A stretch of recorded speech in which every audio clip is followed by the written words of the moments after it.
he ran from God. And God swallowed. In a land of red earth roads, ancient baobab trees, and villages wrapped in golden sunset light, where elders spoke wisdom beneath the moon and drums echoed across the night, there lived a man named Jonah, a man chosen, a man called, but also a man who decided to run, because sometimes the hardest journey is not across the land, it is the one into God's will. One quiet evening, as the wind moved softly through the palm leaves and cooking fires flickered across the village, Jonah sat alone outside his hut. The night was calm, but then a voice spoke, not the voice of man, not the voice of an elder, the voice of God. Jonah, rise and go to Nineveh, that great city. Tell them to turn from their wickedness. Jonah froze. Nineveh, the city everyone feared, a place known for cruelty, pride, and violence. Its people oppressed the weak. They had no respect for God. Jonah's heart hardened. He clenched his fist. No, he whispered it first, then louder in his heart. No, he did not want mercy for them. He did not want to go.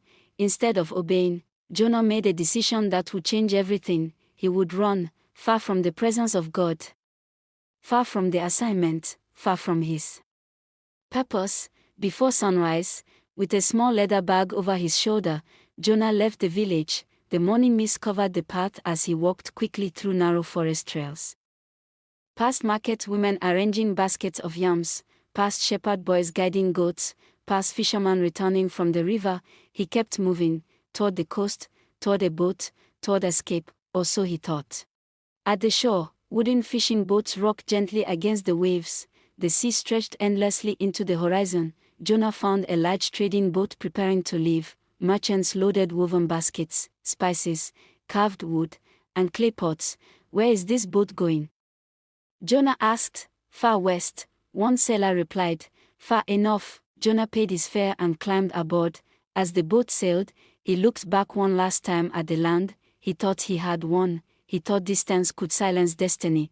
But heaven had already spoken. By nightfall, the sky changed. The calm sea turned dark. Clouds rolled in like angry spirits. Thunder cracked across the heavens. The wind roared. Rain lashed the boat. Waves rose like mountains. The sailors shouted in panic, throw the cargo overboard.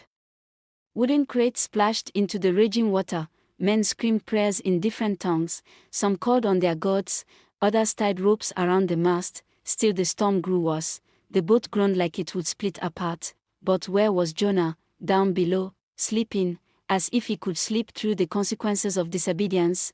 A sailor rushed down and shook him violently. How can you sleep at a time like this? Pray to your God. Jonah opened his eyes, and in that moment, he knew, this storm was not ordinary. This storm had his name written all over it. Above deck, fear gripped every man. The captain said, someone here has brought trouble upon us. They cast lots to discover who was responsible, and the lot fell on Jonah. Silence. All eyes turned toward him. The thunder rumbled. Rain poured down his face. Jonah finally spoke. It is me. The sailor stared. I serve the God who made the sea and the dry land. Their eyes widened in terror. What have you done? Jonah lowered his head. I am running from him. The men were stunned. The storm became fiercer. Waves crashed over the sides of the boat. What should we do? They shouted. Jonah looked at the violent sea, then said the words no one expected. Throw me into the water, and the sea will become calm. The sailors hesitated. They rowed harder, trying to reach land, but the storm pushed them back. Finally, with trembling hands and fearful hearts, they lifted Jonah. 1, 2, 3. They threw him into the sea. The moment his body hit the water, the storm stopped. Instantly, the sea became still. The wind disappeared. The silence was terrifying. The sailors fell to their knees in awe, but beneath the surface, Jonah was sinking, deeper and deeper, into darkness. Jonah sank into the cold waters. No boat, no land, no escape, only darkness.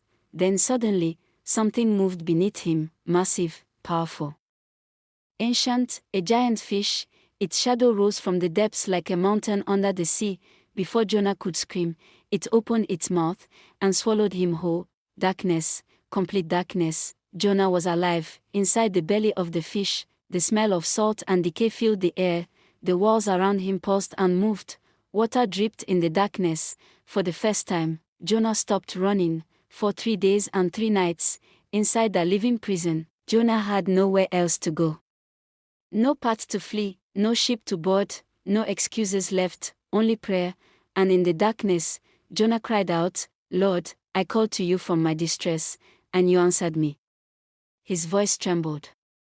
"I ran from you. I disobeyed.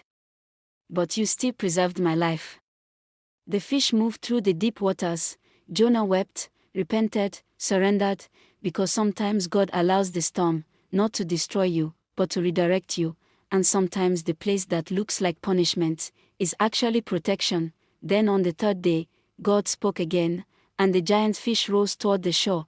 With one violent motion, it spat Jonah out onto dry land. Jonah lay there on the sand, coughing, exhausted, covered in seaweed and salt, alive, given a second chance.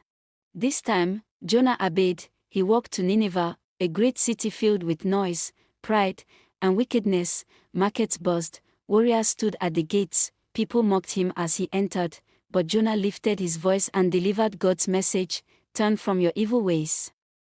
And something unbelievable happened. The people listened, from the common man to the king himself. They repented, they fasted, they turned back to God. The city was spared, because one man finally stopped running, and one act of obedience changed an entire generation. The truth is this: you can run from places, you can run from people, you can even run from your calling, but you cannot outrun God's purpose for your life. He knows where you are, He knows what He placed inside you, and sometimes the storm you're facing is not random, sometimes it is heaven calling you back. So let me ask you, are you running from something, a calling, a purpose, a truth you know in your heart, a decision God has been asking you to make?